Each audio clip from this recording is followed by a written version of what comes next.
Imagina ser uno de los hombres más famosos del planeta. Millones de discos vendidos, giraos, gigantescas dinero prácticamente infinito.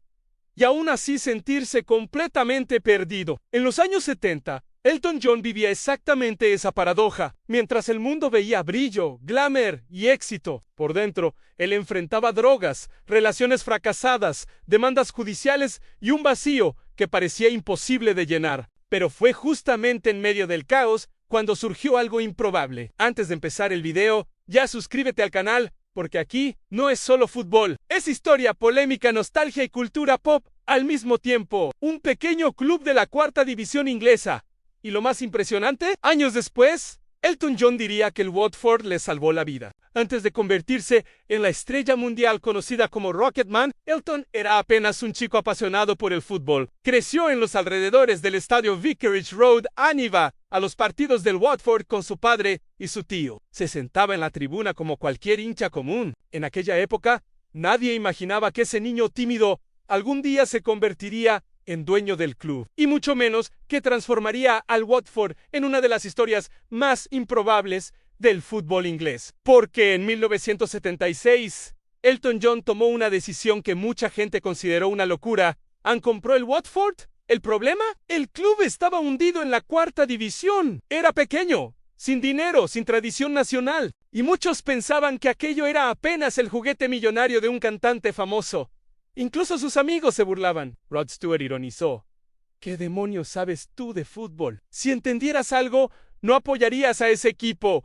Pero Elton no estaba jugando, invirtió fuerte. Y además hizo algo todavía más importante: contrató a Graham Taylor, que en aquella época era una sensación entre los entrenadores ingleses. Tan valorado estaba que rechazó una propuesta de un club de primera división, el West Bromwich. Prefirió apostar por un proyecto loco, comandado por una estrella del rock, y allí comenzó una alianza histórica. Lo que pasó después parece un guión de película. En el 77, 78, el Watford fue campeón de la cuarta división. Al año siguiente, volvió a ascender y en el camino incluso eliminó gigantes en la Copa de la Liga. Poco tiempo después, subcampeón de la segunda división. Y entonces llegó lo increíble. En el 82, 83, el Watford alcanzó la primera división inglesa y, no conformándose solo con sobrevivir, terminó como subcampeón de Inglaterra. Sí, un equipo que estaba en la cuarta división pocos años antes. Casi conquistó todo el país. Era un ascenso absurdo, casi imposible. Y mientras Elton John vivía crisis personales fuera de los reflectores, dentro del fútbol encontraba algo que no existía en el mundo de la fama: pertenencia. Porque Elton no era un presidente distante. Incluso con una agenda llena de conciertos y giras, aparecía en los entrenamientos, iba a los partidos, hablaba con los empleados y se aseguraba de tratar al Watford como un club de bait. Todos los años organizaba fiestas en su casa para todo el mundo del club, desde los jugadores hasta los trabajadores más humildes. Mientras el fútbol inglés sufría con violencia y hooliganismo, el Watford creó un ambiente casi familiar. Las puertas de Vicarage Road se abrían para los niños de la región. Eventos comunitarios, concursos de talentos con los propios jugadores. Parecía un universo paralelo dentro del fútbol inglés de los años 80. Y tal vez eso era exactamente lo que Elton necesitaba. Un lugar humano. Un refugo. Pero entonces llegó uno de los momentos más emocionantes de esta historia. La temporada 1983-84 daba partes. El Watford disputaba la Copa de la UEFA y también llegó a la final de la FA Cup. Wembley estaba repleto. 100,000 personas del otro lado, el poderoso Everton. Antes del partido, como manda la tradición, comenzó a sonar Abide With Me, y Elton John no pudo contener las lágrimas, porque en ese instante, tal vez entendió la magnitud de lo imposible que había construido.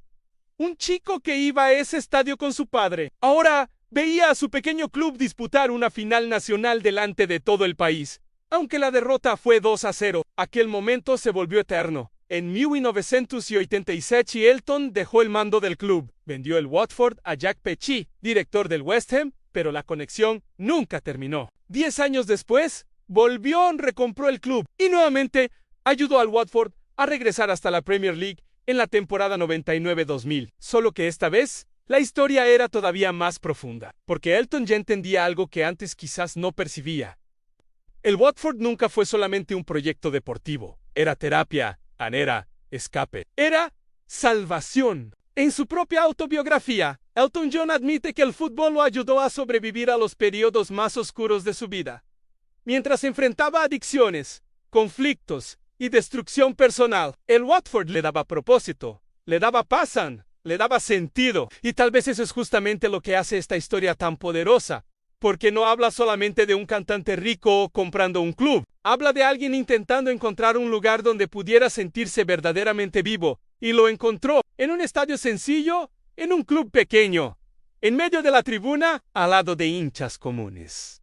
Hoy, Elton John es prácticamente una entidad en Watford. Desde 2014, una de las tribunas del estadio lleva su nombre de Sir Elton John Stand. Y sinceramente, pocos homenajes en el fútbol parecen tan merecidos como ese, porque existen empresarios que compran clubes, existen celebridades que aparecen solo para sacarse fotos, pero Elton John hizo algo diferente. Amó al Watford cuando pocos se preocupaban por el club, y en el momento en que su propia vida parecía derrumbarse, el club le devolvió ese amor. Tal vez por eso, algunas historias del fútbol consiguen ser más grandes que cualquier título. Si les gustó este video, no olviden dejar su like, suscribirse al canal y activar la campanita para no perderse las próximas historias del fútbol y la cultura pop. Además, compartan este video con ese amigo que ama el fútbol, pero también vive pendiente del chisme y las celebridades. Nos vemos en el próximo video.